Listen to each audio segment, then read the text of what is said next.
For millennials, this is a no-brainer. You cannot buy that beach house for $500,000 and have it be worth $7-8 million 30 years from now. But you can buy Bitcoin, and 15, 20 years from now, you can tell your great-grandkids, you bought it when people still cared about your credit score instead of how much Bitcoin you actually had. I always say to people, please go to usdebtclock.org. Look at the top left. There you see 36 trillion in debt. I think it's about 100,000 per citizen, that includes babies, and like 260,000 per taxpayer. It doesn't matter that the US government can print the money and pay it back to you.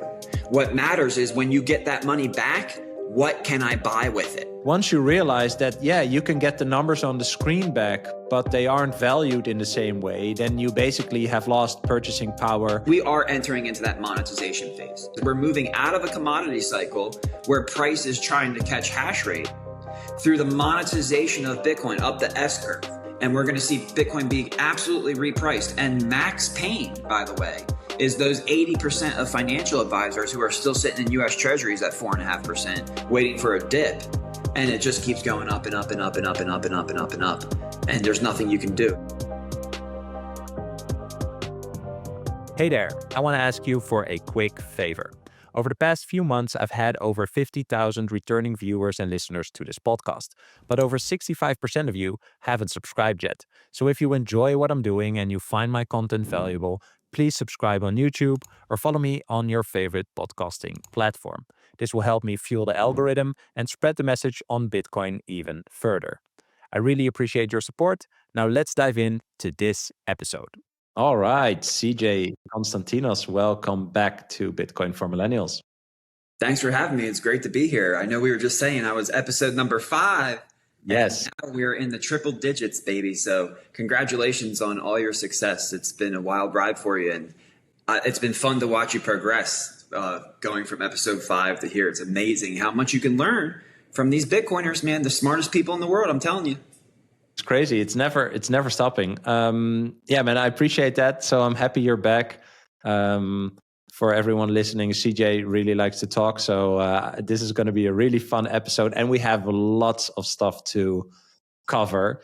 I am like making a little backlog, so there is some delay between like this recording and when it's published, like around 2-3 weeks, and we don't really know what is going to happen in the next 3 weeks before the end of year because times are pretty crazy. But I wanted to start. At time of recording, the Bitcoin price is around $107,000.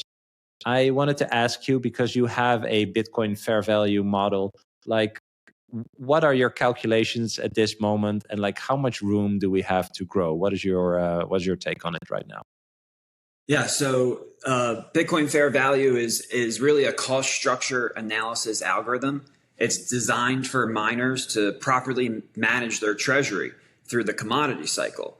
And the way a commodity cycle works is that the Bitcoin fair value is not supposed to be what the price is, right? Because the price is always going to be above or at or below. And then that tells you where you are in the commodity cycle. So if price is above the cost and there's a profit to be made, then you're in the premium phase of the commodity cycle. But if you're at fair value or discount, there's no profit to be made, and you're in the discount phase of the commodity cycle. So it's amazing to see in Bitcoin because the designer of Bitcoin engineered it so that it would leverage the natural laws of economics and commodity cycles and price discovery to empower us, the holders of it. So with that mindset, looking at the cost structure of how much it costs to earn the Bitcoin subsidy based on averages throughout the industry, because it does change with each and every miner. It is impossible to pinpoint because there's so much range between land, labor, and material. Some people build $100 million facilities.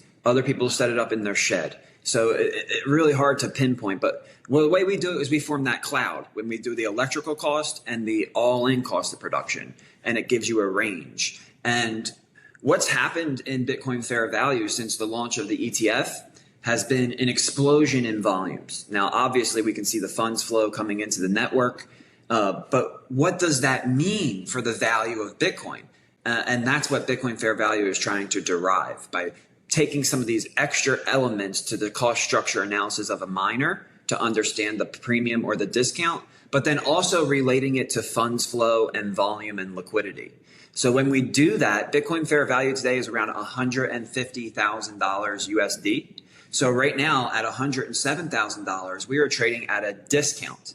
That means that Bitcoin is basically on sale. So we can get back to 150,000 before we're at fair value.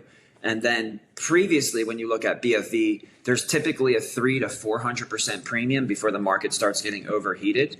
And those premiums have been diminishing, not as bad as returns, but that puts us in the basically 500 to 700,000 area where BFV would send a signal that says, hey, the premiums are getting hot. Now's the time to, if you're a miner, raise cash in preparation for a correction back down to fair value and even discount zones where we are now, so that you can deploy that cash because you're buying the electricity to buy the Bitcoin. But at some point, you're going to pay more for the electricity than you would to buy Bitcoin off the marketplace. And during those times, you turn your machines off and you use the cash that you raised to the premium phase to continue to mine Bitcoin because you're a Bitcoin miner. And the whole idea, whether you're using machines or electricity or a pile of dollar reserves, is to mine as much Bitcoin as you possibly can. So with that understanding, discount to Bitcoin is cheap. You look at the rest of the market right now and they're saying 107,000. We made a big move from 60 to 100 and now it's overvalued and now it's going to come back down. I don't think that is the case at all. I think we're strongly in a discount zone. We can go to 150 for fair value, and then once you get above 150, the fun really begins. Yeah, thanks so much for sharing that. I should have added, like you have developed this because you have been a miner for many years, right? So this is a way for you to sustain the business of mining. I should have added that because that is where it comes from. But I think that's really well explained. I also wanted to ask you, did you have any excitement, or did you have the excitement you thought you were going to have when we crossed 100K? Oh no. Matter of fact, I sent out a tweet before we were at 100K, and I said I don't feel anything until 1 million, and that's when we were at 60 something thousand or something, because 100,000 means nothing. When I look at all of the charts. It's just chart art. And then when I look at my algorithm, I see that the number is way above that. So 100,000 is really just a psychological level. And that's where we are right now. We're normalizing 6 digits. And then when we do, we're going to move up pretty aggressively, a lot faster than people really understand, because it's really just a psychological thing. Matter of fact, I saw Bitcoin News put out a post because Andrew Sorkin, I believe, he did a special where he showed what all the financial advisors in the industry feel about Bitcoin. And it was upwards of 59% of financial advisors never plan on participating. 26% say, well, they're a little bit interested and they might participate in the future.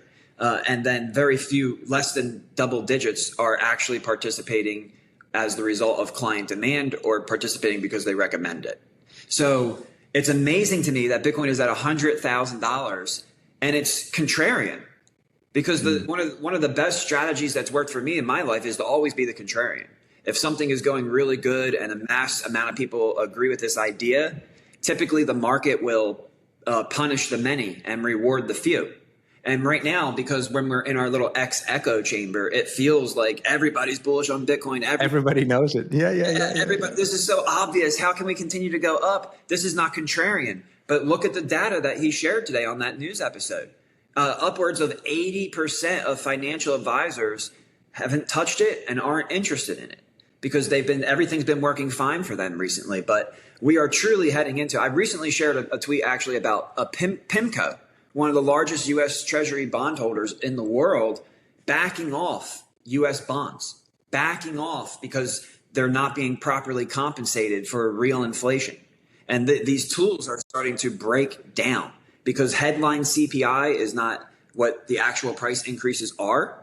And you might be able to trick a person, but you can't trick an insurance company, right? Because when an insurance company is writing their liabilities and trying to price things into the future, when they're using headline CPI and cost basing this out, and it's coming back 300, 400, 500% more expensive in replacement costs, the entire business model is breaking down. And insurance is 12%. The insurance industry is 12% of United States GDP. This is not a small part of the economy. And the entire model is breaking down.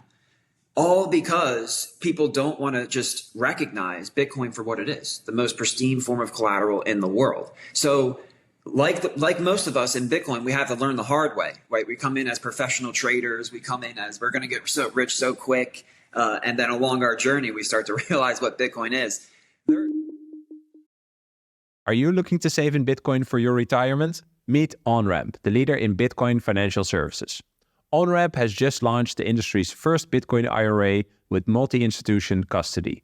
That means unparalleled support, transparency, and peace of mind for your retirement. With OnRamp, you can verify your assets directly on-chain and protect them with the support of 3 independent institutions, eliminating the risks of a single point of failure. Are you ready to take control of your Bitcoin retirement?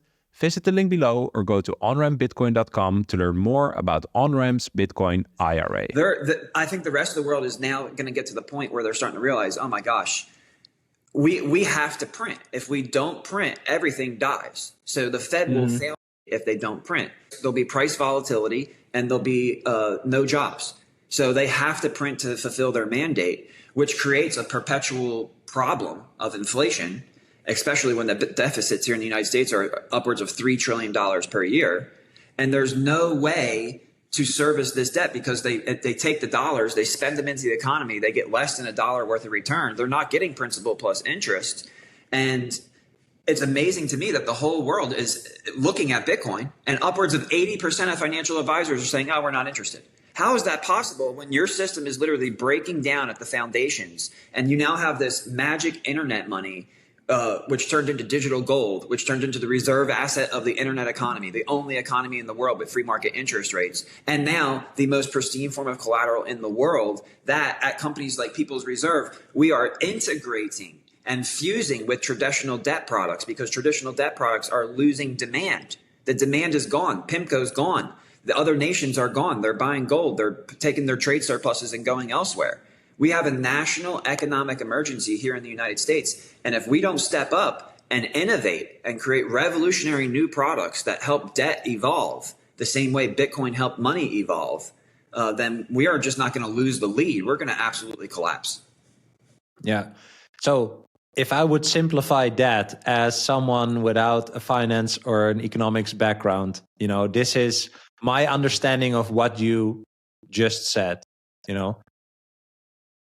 When you have sovereign debt that you can pay back nominally, right? So you get the numbers on the screen back plus, whatever the interest was on the debt that you bought as another country or as an insurance company, etc. You can get it back nominally, but if the inflation, the inflation of the money supply, which eventually leads to the inflation, of prices, and the inflation of the money supply comes from this huge deficit that the US has, right? I think it's currently at 130-ish% or something. Once you realize that, you can get the numbers on the screen back, but they aren't valued in the same way, then you basically have lost purchasing power from that capital that you use to, buy the debt. Is that correct? That's absolutely right. And what we see with some of our clients is you would have a business who about a decade ago said, hey, we're going to buy a 10-year US Treasury note. Now, unfortunately for them, this was during zero interest rate policy. So the 10-year note was a very low yield. But even with that low yield over 10 years with the power of compounding interest, the business was supposed to be able to build 2 new warehouses. Well, just last year, 1 year before the maturation of those notes where they would receive back principal and they would be able to reinvest and build out their warehouses, they sat down and ran the numbers and they found out, we don't even have enough money to build 1 warehouse. We were supposed to build 2. But what happened was from the time that they bought that treasury note to today, there's been so much of an increase in the supply of the currency units that the purchasing power of those units has been diluted so much that what was able to build 2 warehouses 10 years ago cannot even now build 1. And the business plans were completely destroyed. So they needed to sell equipment and readjust because they cannot properly plan into the future, because the debt product that they're using to store value is losing purchasing power. It has a negative yield in real terms. And with that, you cannot build on negative yields. You cannot. It doesn't matter that the U.S. government can print the money and pay it back to you. What matters is when you get that money back, what can I buy with it? And that kind of reality is redefining the treasury market. This risk-free is being redefined now because it's not risk-free. Sure, I'll get my money, but what in the world can I buy with it? That is now the question. Yeah, that was my big realization. Again, like, you can get the number back, but what does that actually mean? And then, you're pretty close to the question, what is money? What is actually, what does that little number that I get back actually represent, right? But yeah, from what you said, what is the consequence for a company, in the example that you said? Maybe they bought equipment, they hired people, they got on maybe they took on some debt because that was part of their plan, etc. And then the whole business plan breaks, and that has like second, third, fourth order effects that, of course, also ripple through the economy. But if we get back to the risk-free sovereign debt becomes risky, but based on the income from that debt, a company, the United States in this example, already spent all that money, and still in a black hole that is called the deficit, right? So there's also a deficit. So they pay for the deficit with debt. It's like having a new credit card, paying the old credit card, etc. But there will be an inflection point where the buyers or the previous buyers of this sovereign debt will not trust the fact that, the debt will ever be repaid. Yes, again, maybe nominally, but because this debt spiral is accelerating, the returns are only going to get worse and worse, and it's going to get more risky and risky, And I always say to people, please go to usdebtclock.org, look at the top left. There you see the national debt of the USA, which is the best currency, the best fiat currency of all the fiat currencies. But, all the fiat currencies are, it's the best of the worst. 36 trillion in debt. I think it's about 100,000 per citizen, that includes babies, and like 260,000 per taxpayer. That is already huge. I mean, you have to be convinced that will be repaid in some way. But if you go to the bottom right, there's $230 trillion in unfunded liabilities, which, and correct me if I'm wrong, those are promises made that are in law, right, to pay for certain things like Medicare, Medicaid, retirement stuff, or like social security and stuff, which is promised to the American people on paper. Yes. So, I mean, just having a look at that and thinking about, what is nominally being repaid and what is it actually worth, and who would want to buy that anymore, I think was a big eye-opener for me in terms of, okay, this is the real need for a hard money. Like, this is the problem that not only the US has, but basically any country that has fiat currency, which is every country in the world, right? Like, this is what we have. Like, it's an unsustainable path. So here comes Bitcoin. We are in this phase of what is called the monetization of an asset, right? People are figuring out what is its place in the world, what is it worth. You just said 80% of financial advisors don't plan on doing anything with it, which I love hearing, by the way, because for myself, I'm always thinking like, if I figure this out as a random pleb, I think the people whose job it is to figure this out have also figured this out, But yeah, it's not so logical to get to this conclusion. But again, here we are in this monetization phase. Like, where are we at? I mean, yes, we are at 107,000. Fair value might be 150K. 80% of financial advisors is like, I'm never going to touch this. So yeah, what's your view on that? Like, where are we? Are we still early? Do you think that? Yeah, I do. I do think we're early, but I think we're running out of time.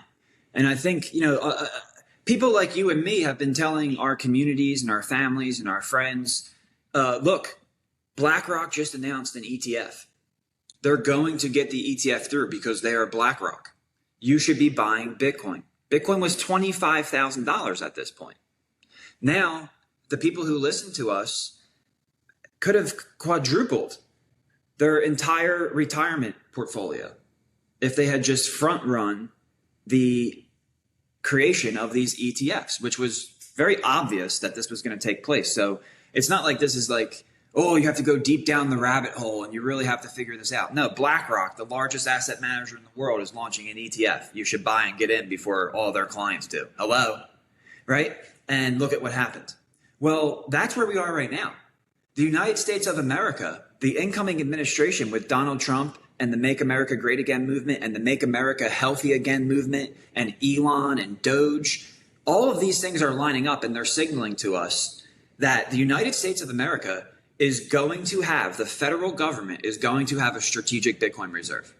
Just today, actually, I saw Dennis Porter break news that they have drafted an executive order that can be signed by the president to get the strategic Bitcoin reserve started on day one. And the goal would be to state that the reserve is going to exist and we're not going to sell any more of our Bitcoin. Then later on, the Loomis bill will get passed through Congress because an executive order can be spun up and taken down really quickly. A law cannot be changed so easily. So we really want to get it passed in law in Congress. But the ball is rolling on that. And now people like me and Bram are telling you, look, the United States of America, the most powerful and successful and country in the world with the largest economy in the world, at least in terms of purchasing power, because of the way the world believes in our money and in the value of our debt, is about to start stacking Bitcoin. You should go ahead, just like we told you when Bitcoin was 25 and BlackRock's clients were going to add it and a big move was going to come. Now nation states are going to add it. So yeah, are you surprised that the BlackRock clients and the elites of the world, the ones who, some of them, not all of them, but some of them are the actual puppeteers that are pulling the strings in the background. You thought they weren't going to load up on Bitcoin before they gave the green light to the government to load up on Bitcoin? No, they've been loading up on Bitcoin from when the ETFs went live until now, and they'll continue to load up on Bitcoin with the cash flows from their businesses. And then they'll give the government the green light. They'll give their little puppets the green light to go ahead and get it through. And then the government is going to be buying the Bitcoin, pumping their bags. And it's a price agnostic bid. That's what I want people to understand. I think there's two things that I've been saying that pretty much nobody else in the marketplace is willing to admit. And the first thing is that we are entering into that monetization phase. You had mentioned that earlier, but there's nobody saying that. Nobody's saying that this is the monetization of Bitcoin. Nobody's saying that the 4-year halving cycle is going to change and be disrupted because we're no longer going to be in a commodity cycle where price trades relative to cost. During the commodity cycle with BFV, my own model, Michael Saylor's right, my own model is going to be broken. And I can already understand that because we're moving out of a commodity cycle where price is trying to catch hash rate through the monetization of Bitcoin up the S curve. And when it goes up that S curve, it's going to be such a powerful move that it's not just going to be price discovery, it's going to be repricing. And we're going to see Bitcoin be absolutely repriced. And max pain, by the way, is those 80% of financial advisors who are still sitting in US Treasuries at 4.5%, waiting for a dip. And it just keeps going up and up and up and up and up and up and up and up. And there's nothing you can do. There's no chance you're going to have to get Bitcoin at the price that it was at a year ago. It's just not going to happen. And then what the other difference is this time, usually we're used to that premium hitting and then you come back down to fair value, right? But that's when price is chasing hash rate. When you have the monetization of Bitcoin, and we talked about this on the first episode that you and I did on your episode 5, we talked about the commodity cycle and the difference between commodity cycle and monetization. Now it's amazing that we're back here and we're actually at a point in time where I can tell you, hey, everything I told you in that previous episode is going to be invalidated because we are now moving to the monetization where price is going to move above hash rate and hash rate is going to be trying to catch up to price. And that means as hash rate grows, difficulty grows. As difficulty grows, cost of production grows. And as cost of production goes, the fair value to access the value proposition of the Bitcoin network is going to continue to increase. So the more and more that fair value goes up, the more and more it's going to cost the average regular person in the world to tap into this savings technology. And the market is repricing in live time the value proposition of Bitcoin, which is absolute digital scarcity, a Federal Reserve that is actually hard coded into the system called the difficulty adjustment, and proof of work consensus that makes sure that nodes trust nobody so that you and I can trust anybody. So this trustless, absolutely digital scarce, algorithmically controlled economy is costing more and more to get access to, as it should, because the value proposition of Bitcoin becomes worth more and more, especially as the value of the debt goes down less and less with the dilution. So I will tell people this. The reason that the price of Bitcoin is going up is because the market is trying to convince you to give your Bitcoin to them. Don't let the market try to convince you. And very soon, after 6 digits doesn't work, 7 digits is going to be used to try to convince you. But it's like that Matrix meme. Are you telling me that someday I can sell my Bitcoin for millions? No, Neo. I'm telling you that when it's time to sell your Bitcoin, you won't have to. Yeah. While you were talking, I'm thinking this is like pure free market, but with a, absolute like an absolute scarce asset, which is never happened before. There's never been a supply limited, absolutely scarce pricing of any asset in the world ever. And I think that's what keeps a lot of these traditionalist analysts completely, like, they're literally calling MicroStrategy the best performing stock in the world since 2020, even more than Nvidia during the AI boom. How's that possible? Because it's not because it's actually a Bitcoin accumulation engine, and those of us who understand it are all along for the ride with Michael Saylor, thankful that unlike when George Soros attacked the Bank of England, he was the one who profited against that speculative attack. Well, now we have a speculative attack going on against fiat currencies, and Michael Saylor, because he has a publicly traded company, he's allowing us to participate in that with him and to benefit in that attack with him as we protect ourselves. I wouldn't say it's an attack. It's more like defense, right? Because we're not the ones who are abusing the system. The system is being abused by the continued deficits. So that abuse of the system is forcing us not to attack, but to play defense. And we're playing defense by leveraging the tools that Wall Street gives to publicly traded companies in order to acquire more Bitcoin per share. Amazing time to be alive, what's going on in the world of finance right now. Yeah, we'll talk about MicroStrategy in a bit because I agree, right? He's using the rules of the current financial system against it. And it's so attractive that the players in this, legacy financial system, they have to play with him because he makes it so attractive according to their understanding of this game. Yeah, it's fascinating. We'll talk about that in a minute, but I wanted to go back to what you said, like, because I wanted to ask you, like, what is the most important thing that people need to realize, and my idea is that with a lot of things in Bitcoin, like if you look at the past, it will tell you a lot. Just the past of humans with money, or things that happened in the past, like the gold rush, for example. Like there is so much that history can tell you about what is going to happen. One example that I use a lot is there's this famous video from like a Dutch reporter in Amsterdam, and he asks people in like 1995, would you like to have a mobile phone? And then everyone is like, no, I don't want to be reachable all the time. I have an answering machine at home, etc. Like this stuff always happens. This is the most recent example, right? But with bikes, with trains, with cars, with books, with radio, with TV, it's always the same, right? There's people who get it and there's people who don't.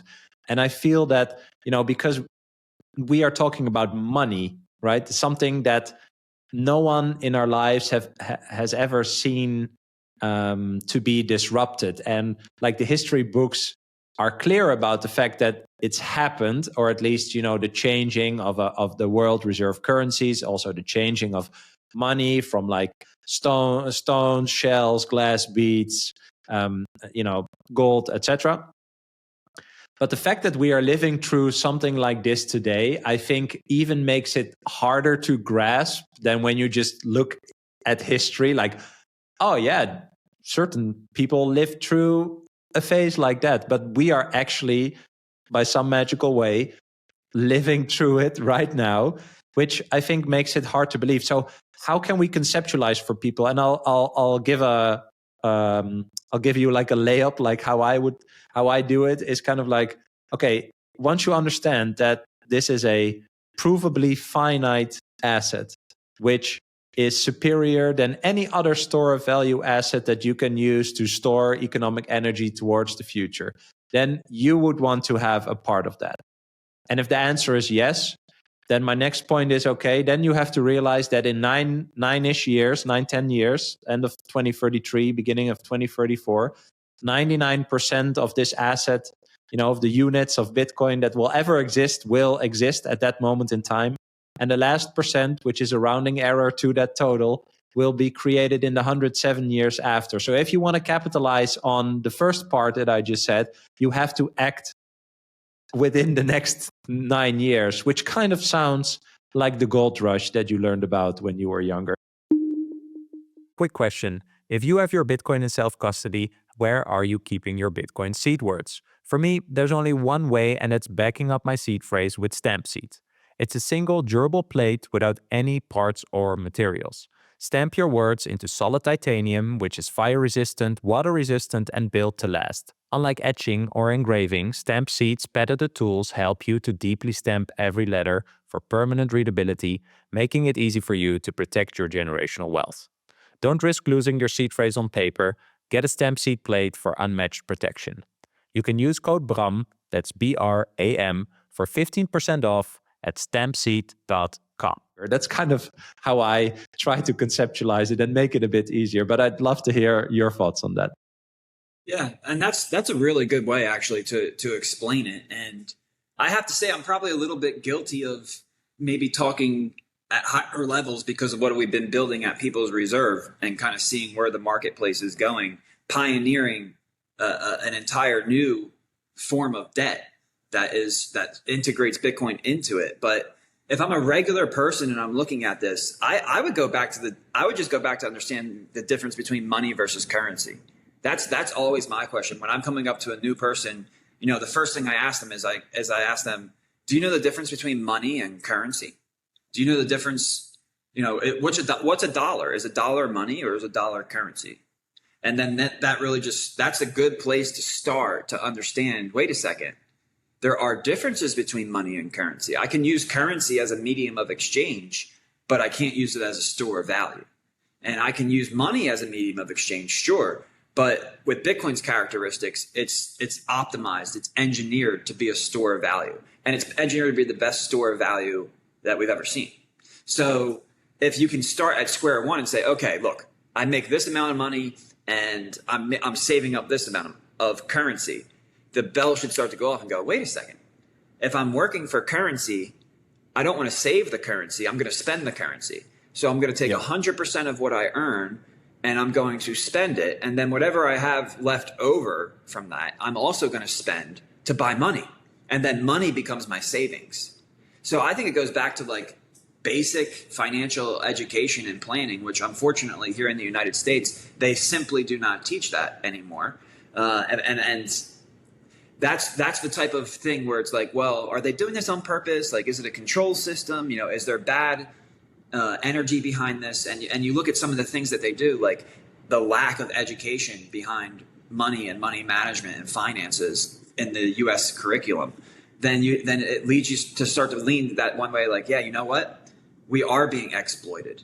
This inflationary system is being used to extract value from us. This isn't just happening by accident. This just wasn't like, oops, we didn't see that consequence coming. No, it's a system that's actually being leveraged against you. So in my experience with my orange pilling, I always go with money versus currency because it helps that person to understand how the system has been turned upside down and it's being used against you. And, even my wife, she used to think, debt is bad. Like you shouldn't have debt. And I would tell her, you should have all the debt you have. You could, like, her mom would ask me, my mother-in-law, oh, should I pay off my mortgage? I should pay off my mortgage, right? Like, hey, that Bitcoin's doing good and maybe I'll be able to pay off my mortgage. And I'd be like, You're like that one time you can look at your mother-in-law and give a dirty look and be like, pay off your mortgage? What? That's the most stupid thing I ever heard. What are you talking about? And it shatters their mind because they've been taught that debt is bad. But the reality of our domain, the reality of how this system works right now, is that they've flipped it upside down, and debt is good. So it's better to borrow and it's worse to lend. And of course, the banks and the governments, they're the biggest borrowers in the world. The United States government has borrowed $36 trillion and has promised to pay $220 trillion of unfunded liabilities. Yeah. All Americans and all of Americans on their credit cards have put $1 trillion. The banks, we lend our money to the banks. When you deposit your money to the bank, they don't put it in the vault and then hold up a gun and guard it for you. You are lending them your money. They take it and do things with it in the background and then give you a small pittance of an APY in order to compensate you for your lending. And there's probably around $18 trillion of demand deposits at banks. So the banks and governments have borrowed $300 trillion. The people have borrowed $1 trillion. And then you're going to point the finger at us and tell us that it's our fault. At the same time, you're going to flip the system upside down and make it make more sense to pile on debt because you can pay the nominal price back and it's actually weak. Imagine if you have a mortgage and you have a $2,000 payment. 10 years from now, if they don't do anything about this, you can go out to the street and pick $2,000 off the ground and then go into the bank and make your mortgage payment. Who is that a risk for? That is not a risk for the borrower. That's a risk for the lender. How will it affect the valuation of other store value assets, like real estate or, whiskey, cars, art, stuff like that? Like all the things that people use to store their value over time and space, right? Because the currency that they're using doesn't enable them to do it, right? As we talked about, it's getting devalued over time on purpose more than what is being communicated to you through CPI, etc. What is going to happen there once people realize that Bitcoin is, one, a store of value, two, the best one to ever exist? Yeah, well, all that monetary premium is going to drain into Bitcoin. And that is when you hear people in our industry talk about the transfer of wealth, that's the opportunity that millennials have. So millennials are looking at their financial situation. They're looking at their cash flows. They're looking at investment opportunities, and they're trying to figure out, how can we get ahead? Like, I can't save with treasuries. The risk-free vehicle isn't risk-free. It's not going to pay for my retirement. I can't make the calculations. I can't earn the amount of money I'm going to need to live the quality of life and standard of living I want through retirement. What the heck can I do? And that problem is really what has led to the monetization of real estate. That and the creation of the financial products that have been built up around it, and that the mortgage allows it to be posted as collateral. You can take out a home equity line of credit or even a second mortgage on the property. So real estate has over time become pretty much the best store of value before Bitcoin had entered the scene, even more so than gold. Because the gold was too expensive to secure and to transport. Sure, it had a hard supply, and the supply was expanded at a limited rate and pace. But so is real estate. Real estate is like a basket of commodities. You need the wood, the copper, the concrete, the land, the labor, and all the other materials. And you need to make magic happen to come together. So yeah, you can expand the supply, but it takes a lot of work and energy. It's proof of work, right? So a lot of these same concepts that are in Bitcoin, we find that in real estate. Now, we don't find those things like when you look at a Rolex compared to another watch. There's a lot more care that goes into the creation of that timepiece versus other things. But those premiums are not sustainable. And the reason that they're not sustainable is because ultimately you can make more of them, even in real estate. But you can't make more of Bitcoin. So this what we were talking about before with this idea of absolute digital scarcity. The human race has not known absolute digital scarcity. Never has the world looked at us and said, no. We've always found a way to expand the supply of what we demand. But as we move into the future, we're not going to be able to expand the supply of Bitcoin. and everybody is going to be demanding it because it is the best store of value.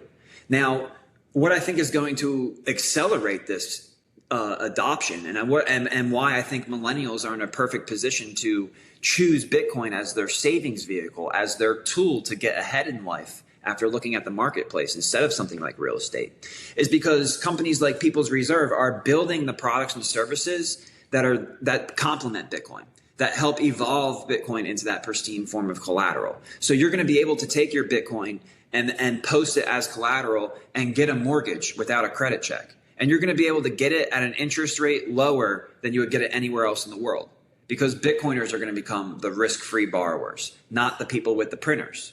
So as the credit market is redefined. Yeah, that's a good, that is a really good point. That is a really good point. If the younger generation, sorry to interrupt, if the younger generations adopt Bitcoin as their savings technology, as their savings value vehicle, then they will have better leverage than anyone else in any product, in any financial product that they interact with, because they can have Bitcoin as the collateral, right? And all the collateral of people that don't have Bitcoin is collateral that is pumped up basically in value, right? By actually the devaluation of the thing that it's priced in. Does that still make sense? Yes. So if you think about how can a generation that's growing up, right? The biggest generation that is out there now is us, is the millennials. How can they have it better than the people that came before them, which is generally the goal of every generation? It is basically by adopting Bitcoin, by adopting a better store of value asset than all the people that came before us, because that way we can actually transfer the wealth from those generations to our generation, and then we can build again for the next. So while you were talking, that our parents and grandparents, they always tell that story about how, oh my gosh, my grandparents had a house on the beach in New Jersey where I grew up. Well, to get a house on the beach today, there would be at least $5 million. You would, I mean, that's minimum. You're not going to find anything for less than that. Even like foreclosure, that's like foreclosure prices. But they bought it for like 300 grand. So they always told that story, like, oh, we bought that house for 300 grand, and over the years we built it up, we added this section, we bought that lot, we built this out. And you look at it now and you're like, oh my gosh, like, where did they get that estate? But that's because they were able to buy it. Like millennials today could have bought Bitcoin for 25,000 and 60,000 and 100,000. Yes. 20, 30 years from now, we'll be telling those same stories about how we were buying Bitcoin for 100,000. And it's like, whoa, how the hell did this happen? Because the same financialization and monetization of real estate that took place over the last few generations, that pendulum is now stopping. And it's now going to swing back into Bitcoin because we now have a better collateral. Now that we have the most pristine form of collateral and engineered money that takes proof of work, the same proof of work you need to build a home is the same proof of work and energy that you need to earn a Bitcoin subsidy. The limited commodity resources to build a home are now upgraded to absolute digital scarcity. And then the interest rates, which are controlled by a centralized group of bankers who state the rate and use socialist price controls in order to control the yield curve, that's going to disappear. And we're going to have a free market interest rate that's algorithmically plugged into the money itself, called the difficulty adjustment, which controls the cost of production of the asset itself. So we're completely upgrading. And because we're upgrading, we're going to see that premium that went into the financialization of real estate now go into the financialization of Bitcoin. So for millennials, this is a no-brainer. You cannot buy that beach house for $500,000 and have it be worth $7-8 million 30 years from now. That is gone. It's not going to be there, and it's never going to be there. But you can buy Bitcoin for 100 grand, and 15, 20 years from now, you can tell your great grandkids when Bitcoin is at 10 and 14 and $15 million a coin that you were buying it for 100 grand. And you bought it before you could go to the bank and take a loan out against it. You bought it before you bought it when people still cared about your credit score instead of how much Bitcoin you actually had. That's all these things are going to change through this process. And that's why I love your show, because it's our generation that needs to realize, yes, we need real estate because we want to raise our family.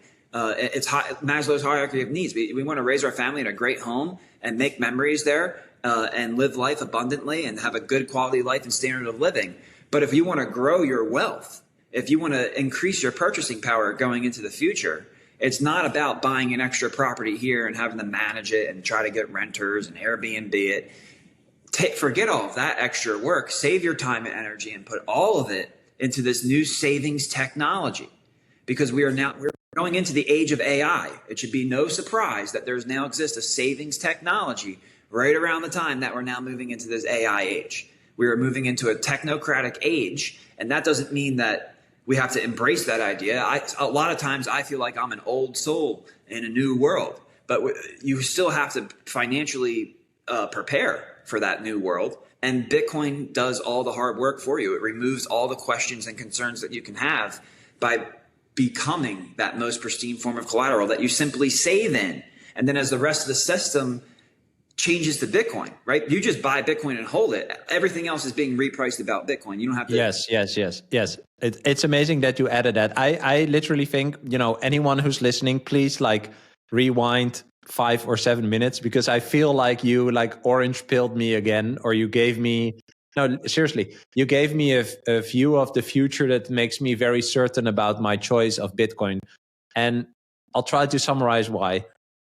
Once you understand that the hurdle rate, what you would sell your Bitcoin for, is basically infinite, because there's nothing that compares to Bitcoin, you know that you have to keep this forever. I think that's one. 2, as you said, we need homes, but we're not going to sell Bitcoin to buy a home. We would probably, I'm renting a house, for example. I'd rather have Bitcoin now. I'm not going to sell Bitcoin to buy a home. So that behavior in itself over time will reprice homes to a more fairer value that's less than what the prices of homes are now. That will make sure that slowly but surely the old homes get transferred to newer generations as the older people die, etc. What I do think is sad that for a lot of people, and I'm not really sure, well, maybe you have thoughts on that, but for a lot of people, their wealth is in that home. But, if a lot of people are not going to take that wealth from them, i.e. buy their home, so they can use the paper wealth, or kind of capitalize on the paper wealth that is, represented in the home. I wonder what that's going to look like for that generation, right? But on the other side, I do think nothing, sky is the limit until it's not, or something, and I do think that's very sad, because it is a result of the fiat money, right? So I'm thinking, okay, I only have Bitcoin. There's nothing I would sell it for. Everything in the future will be repriced in Bitcoin. Maybe not necessarily in a store, but it will be valued against Bitcoin. I think that's more what you mean, right? Yes. So if you are a millennial right now and you have to create a path towards your future, whatever that looks like, you need a savings vehicle that actually helps you lower your uncertainty towards that future, so you can be more confident in taking that path, again, whatever it is, right? Move somewhere, or start a business, or build a family, or buy, find a place to live, etc. And yeah, Bitcoin is just the best way to do that, because this absolute digital scarcity that we just mentioned, and the verification of that every 10 minutes, basically, that assurance every 10 minutes that 1 Bitcoin right now will be 1 Bitcoin in 20 years, is the only proof you need to understand that this is the best savings vehicle. And because all the other stuff is A, overpriced, and B, priced in a currency that's being devalued over time, the natural behavior of people is to start finding and eventually moving to a better savings vehicle, because everyone wants to lower the uncertainty towards their future. And that was the biggest thing for me when I realized, hey, I've acquired economic energy in a system that I trust but don't understand. So now I don't trust it anymore. And I found this verifiably better money system. And so I'm basically just moving. Don't look at Bitcoin as an investment. It's the premier savings technology that you can adopt. It's not an investment. You just move to a better money system. Yes, that is people really need to understand that. And that's probably one of the biggest things of confusion in the marketplace right now, is that you always hear about Bitcoin as an investment. You allocate a certain portion.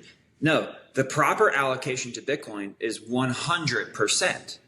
So if you're making cash flow by trading your time and energy at a job and you receive your paycheck, my mindset when I was in that situation, my mindset was, okay, I have to pay my rent, I have to pay my groceries, I have to pay my insurances, and I'm going to have some money on the side to reward myself for my hard work over the past 2 weeks. But the rest of this money that's left over, I don't want to put it into investments. I don't want to put it into stocks, or I don't want to add risk. I want to be risk free. Well, then what you do is you put 100% of it into your savings in Bitcoin.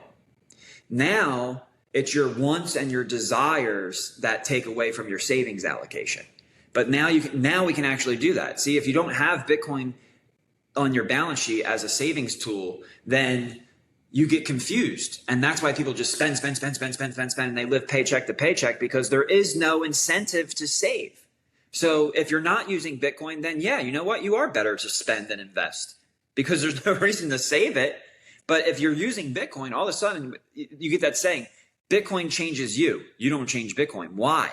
Because the more and more you save in Bitcoin, and the more and more you see your purchasing power go up over time, it changes your incentives. Now all of a sudden, you know what? Give me those $15 sandals instead of the $40 sandals. You start looking at value. You start understanding, and what you said about real estate is important too, because real estate, I think, is an important asset class. And anybody who's looking at real estate right now, especially if you're trying to start a family and you want your own home, here's my recommendation. Do the same thing I did with Bitcoin and use cost structure analysis. How much monetary premium is in real estate prices? It's very easy to answer this question. All you have to do is say, well, how much does it cost to reproduce the home? If I went and I had all of the connections to the builders and the electrical workers and the foundation layers and the concrete and the wood and the copper and the shingles, and if I could source all of that, and I wanted to expel my time and energy to source all of that and make this happen, how much would it cost me to produce this home? And once you understand the cost structure of producing a single family home, now you can look at the price of it and compare it to the cost basis to understand the premium that you're paying.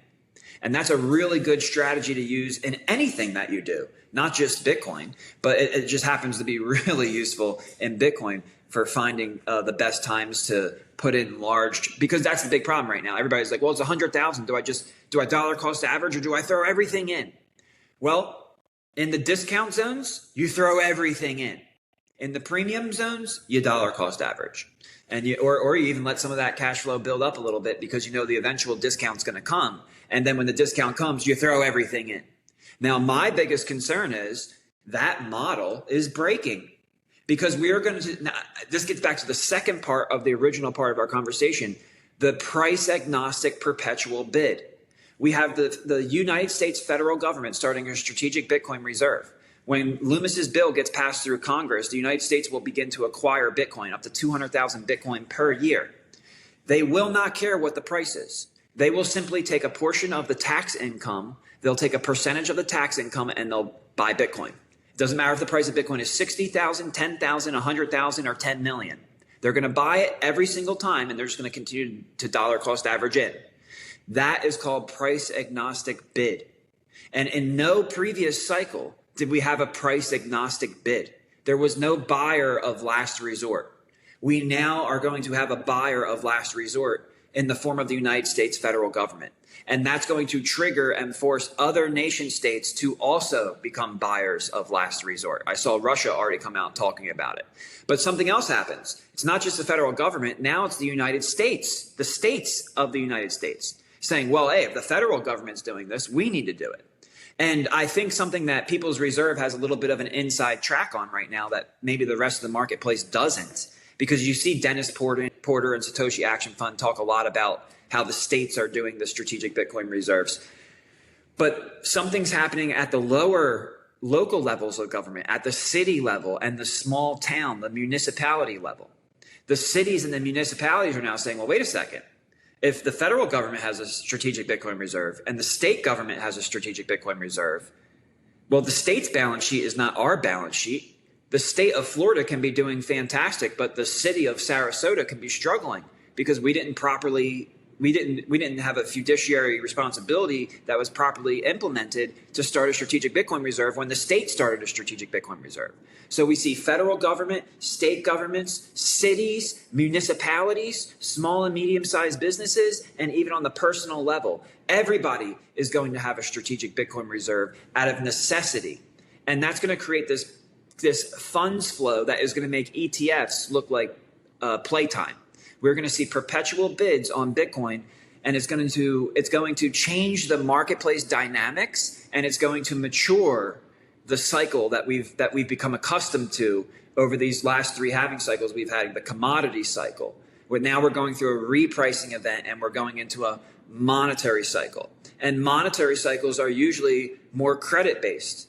I think the cost of production and the profit that could be captured by the price premium created from cost to price in the market, that's how the commodity cycle is gauged. But a money cycle is gauged through credit.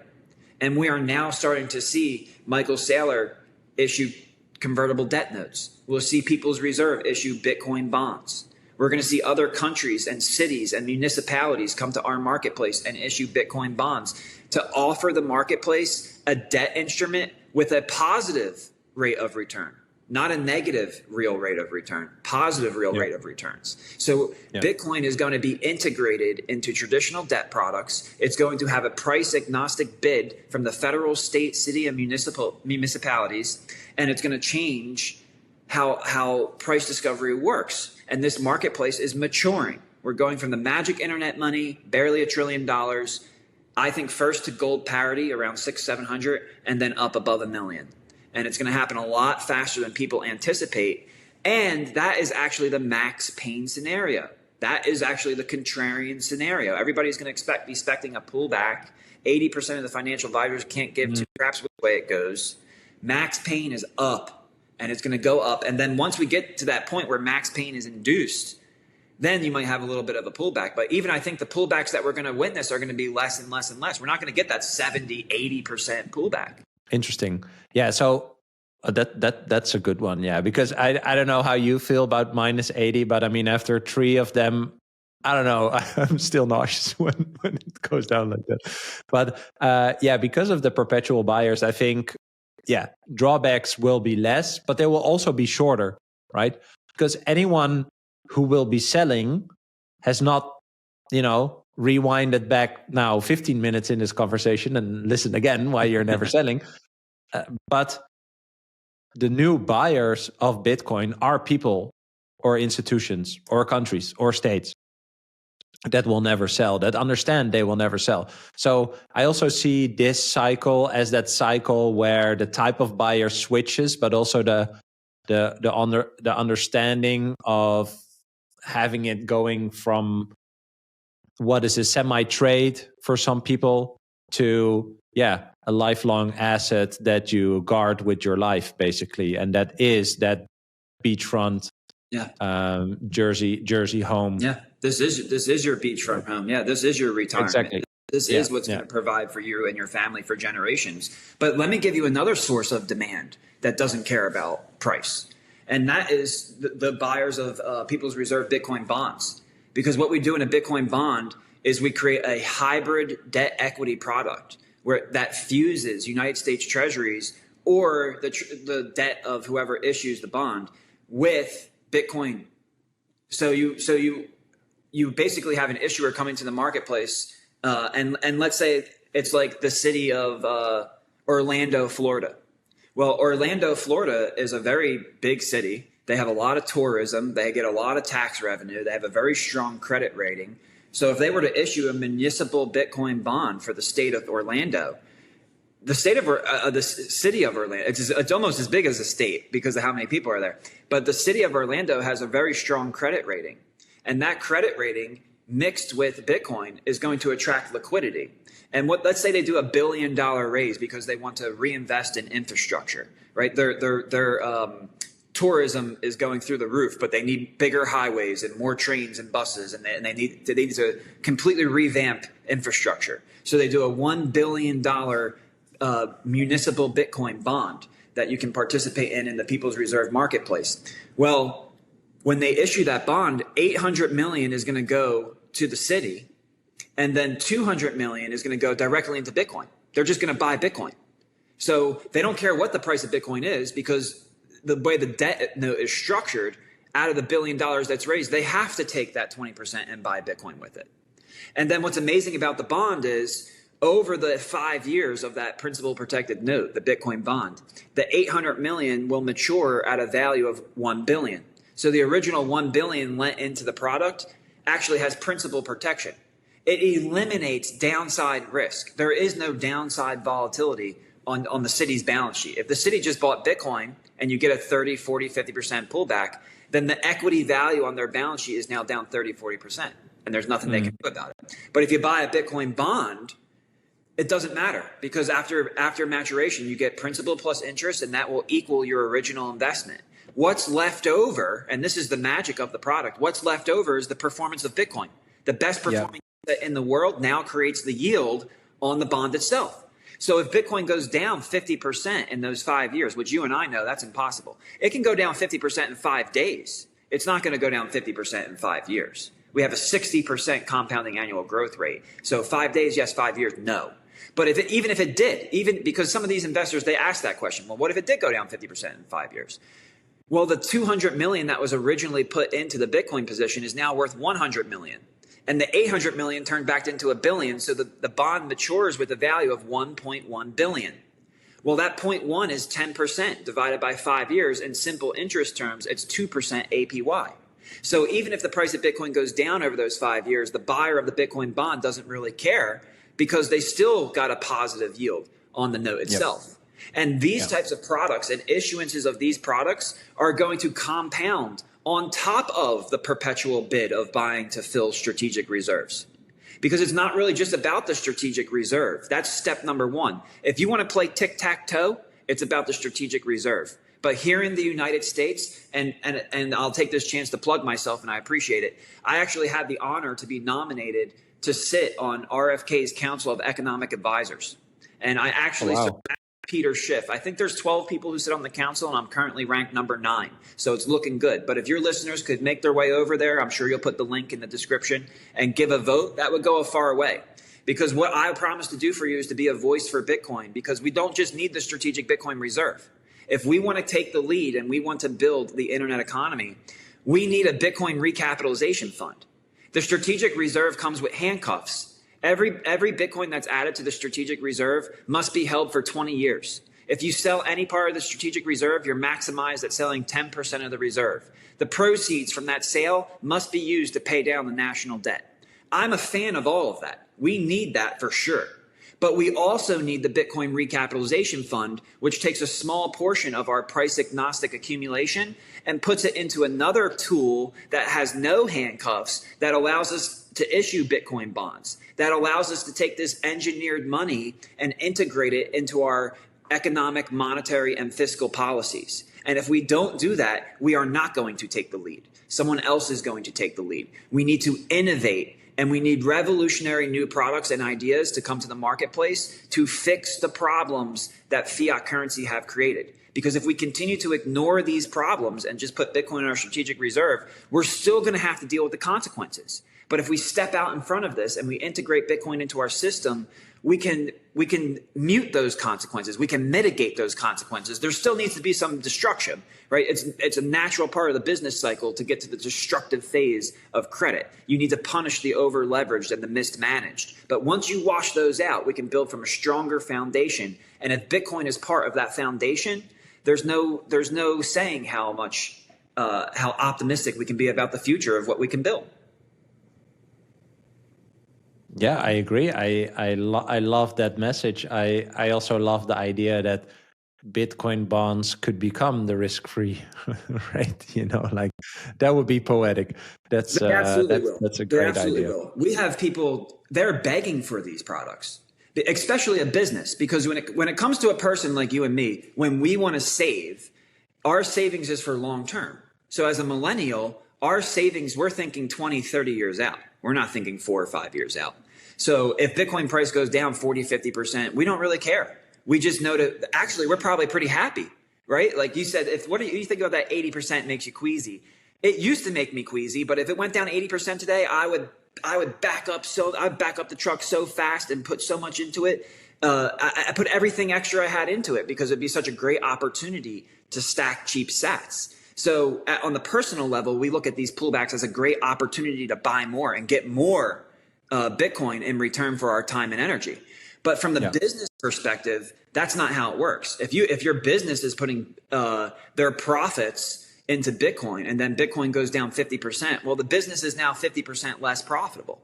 That can put handcuffs on your business. That might prevent you from opening up a new store, picking up some more employees. It could be detrimental to your business model in order to have the asset side of your balance sheet take a 50% hit. Imagine you're taking your profits, you're rolling it into Bitcoin, you're doing what you're supposed to be doing, and then boom, 50% of all your earnings for the year are gone in 5 days.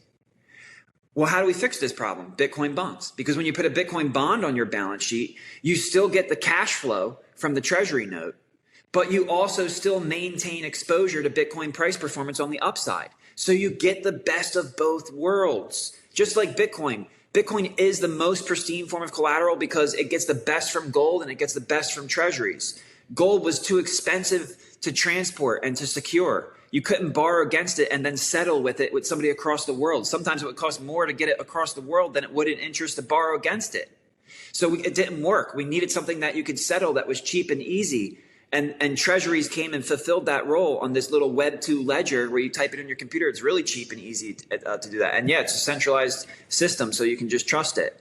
Well, the problem with that is you lost the best quality of gold, which was the hardness of gold. There's no hardness in treasuries. There's an unlimited supply.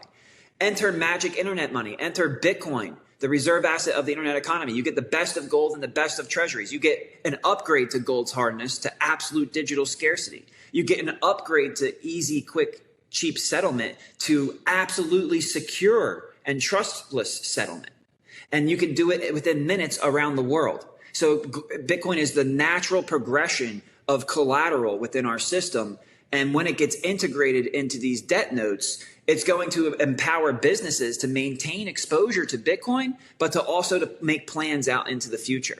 To also not fall into that trap where you're in treasuries and you're losing purchasing power because you have a negative real rate of return. Yes, you still have the cash flow, but at the same time, you have the exposure to Bitcoin, and that produces the positive real rate of return.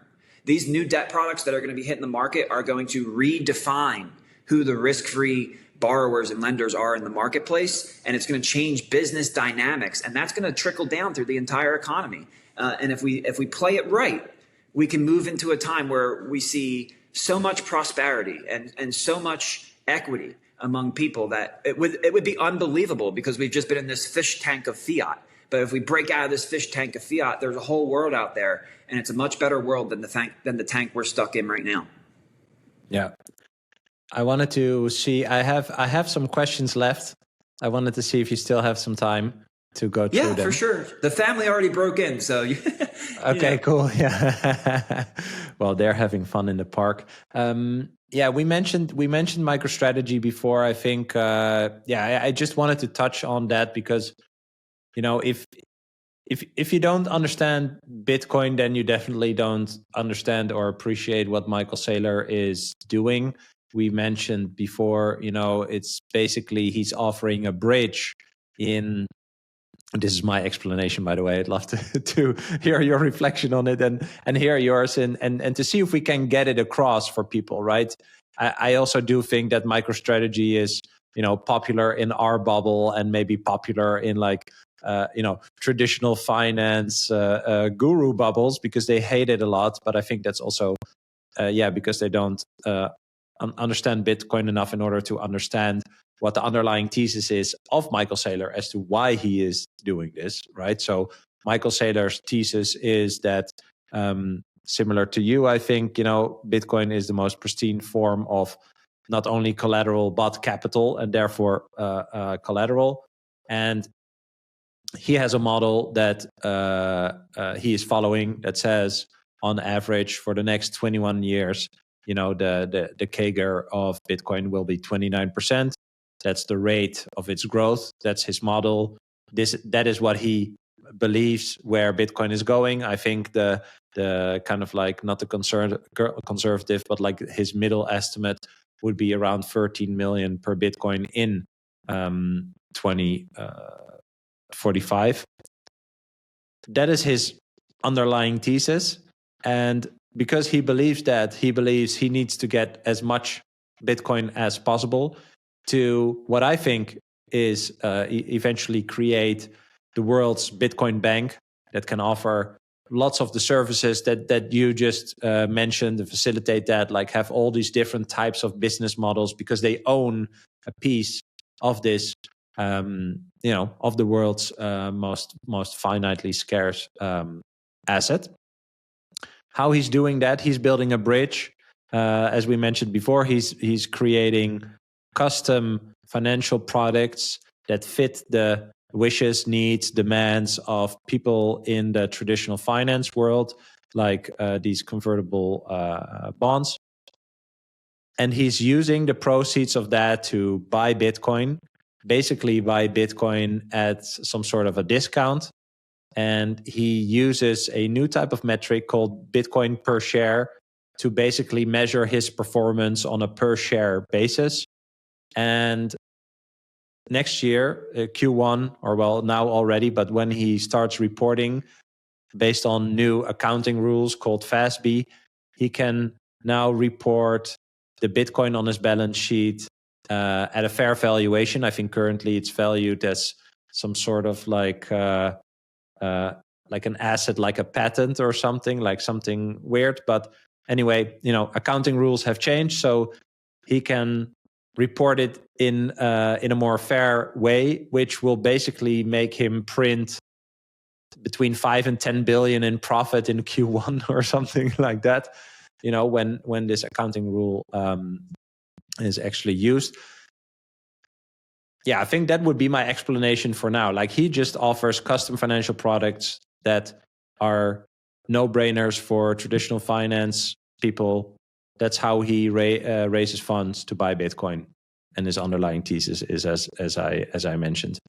Yeah, am I somewhat warm? Yeah, no, I think you're spot on. I would add it like this: it's actually like a seesaw.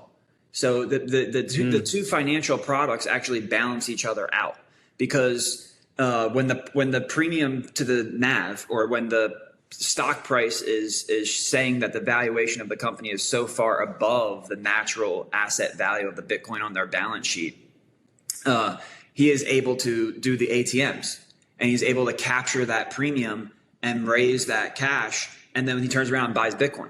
So even though there's more shares in the marketplace, which in most cases investors would be like, this is horrible, I'm being diluted. This is just like fiat currency. They're printing more of it, so I own less of a portion of the overall network.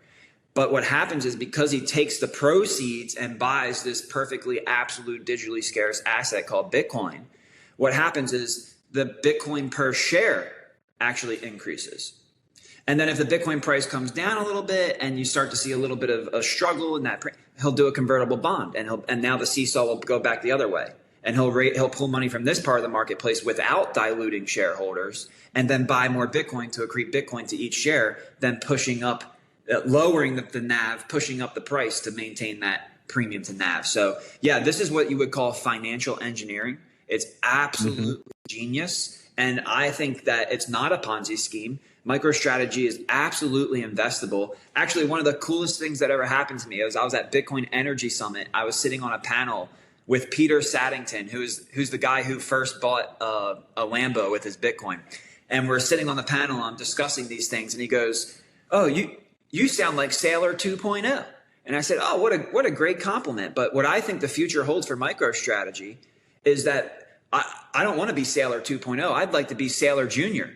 Come buy a company like People's Reserve, make us the portion of your business, the vertical of your business that starts to get into a bunch of different, not just the seesaw back and forth between convertibles and ATMs, but now adding a whole new line of business that it's going to drive cash flow to your earnings. So Bitcoin profit and Bitcoin value accrual will drive your EPS, but now you also have a cash flow vertical offering different products in the marketplace driving EPS. MicroStrategy is the only company that's positioned to do that. And if they do it early enough, then we win together. If not, then we end up servicing the market. But you have to ask yourself, why is Michael Saylor going around teaching people this stuff for free?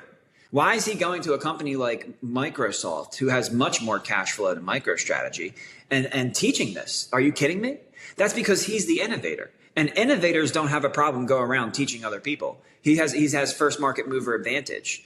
And similarly, People's Reserve has first market mover advantage. Nobody's got a self-repaying mortgage. Nobody's got a Bitcoin bond. Now, after we release them, other people will have them because they copy us. But they're always copying. They're never innovating. Michael's always innovating and others are copying. So what he's done with his time and energy in teaching the marketplace is probably one of the greatest philanthropic efforts in human history. Because what he's trying to do is he's trying to empower people to escape this system that is devolving, this system that is deteriorating at the foundations, at the base layer of money of U.S. Treasuries. It's deteriorating, and he's trying to rescue from that. And he's created this Bitcoin accumulation engine, taking advantage of the seesaw of convertible notes and ATM offerings to make sure that the shares that you own are worth more and more Bitcoin. They might be worth a little bit less dollars, but that doesn't matter. The goal is to get as many Bitcoin as you can. And with that, a lot of the traditional analysts miss it because they're like, oh, well, the share price isn't going to go up. But we don't care about the dollar share price. I care about how much Bitcoin I can claim with each one of my shares. And that's the real difference maker. It's interesting because earlier we mentioned, everything will eventually be valued in Bitcoin. If your company has the most Bitcoin per share, then your company is the most valuable company in the world. Right? Oh, yeah, I love that. By far. I just thought of that while you were talking. Yeah, this is fun with Bitcoin. You learn something new every day. I do want to add one note. Like, why is he screaming it from the rooftops? Basically, yes, I subscribe to the philanthropical angle, but also I think he has to. He cannot stay the only one who is doing this in the serious way that he is doing this, right? Just the accumulation of the amount of Bitcoin under one entity or one person that, is kind of the poster person for this entity.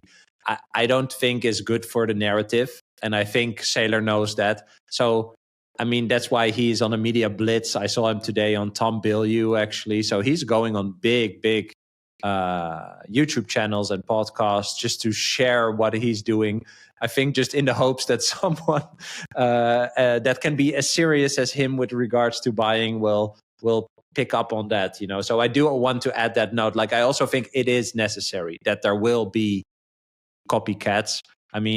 He can claim this already. We know that he is the first. But yeah, I just want to add, I think he also needs it, that there are copycats. Well, he's going to get a lot of companies soon, and it's not going to be corporations who can buy billions of dollars worth. It's going to be countries that can buy trillions of dollars worth. So if he's worried about being joined, we're about to see it. Countries are going to issue debt. They're going to use portions of that debt to buy Bitcoin. That's going to increase their credit worthiness. In El Salvador, they add Bitcoin to their balance sheet. Now, all of a sudden, the IMF wants to loan them money again. Why? Because their credit worthiness is going through the roof. They have the best performing traditional bonds in the world. And that's because the asset side of their balance sheet is growing faster than the liability side of their balance sheet. And unless your country has Bitcoin, then that's not the case. Every other country that's not holding Bitcoin, the liability side of their balance sheet is outpacing the growth of the asset side of their balance sheet. So whether other corporations... So then you're not growing, right? And you're not attractive for shrinking. further investment. Absolutely. Yeah, exactly. Absolutely. Yes. So you mentioned 150K is kind of like the fair value according to your model that eventually, you know, flashes red when it goes 300-400% above that. So we are at like, you know, between 600, 750K. If we look at the stuff that we mentioned and perhaps an executive order on day one for the strategic Bitcoin reserve, like how do you see 2025 evolving and what is your price target? Like, is something like the 750K the max or? Yeah. Well, this is the perfect way to close it out. Perfect way to close it out. Because what we're going to see is that the monetization of Bitcoin is going to lead to not another commodity cycle, but an absolute repricing. So according to the commodity cycle, we're talking about 300 to 400% premiums on 150,000 fair value. Now that fair value changes every single day because the projected difficulty adjustment changes every single day. And then every 2016 blocks, we get the difficulty adjustment and that changes. But again, I agree with Michael.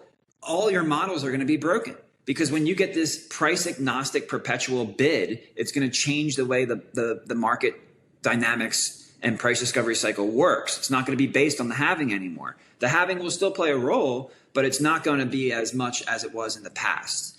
And what is going to matter is the credit cycle. And what we see Michael doing with ATMs and convertibles, other companies are going to be forced to do, other countries are going to be forced to do, and now it's going to be a matter of credit and leverage that in my opinion will drive the price discovery cycle versus the premiums to the costs that we've seen in the early years. So it's the maturation of the marketplace.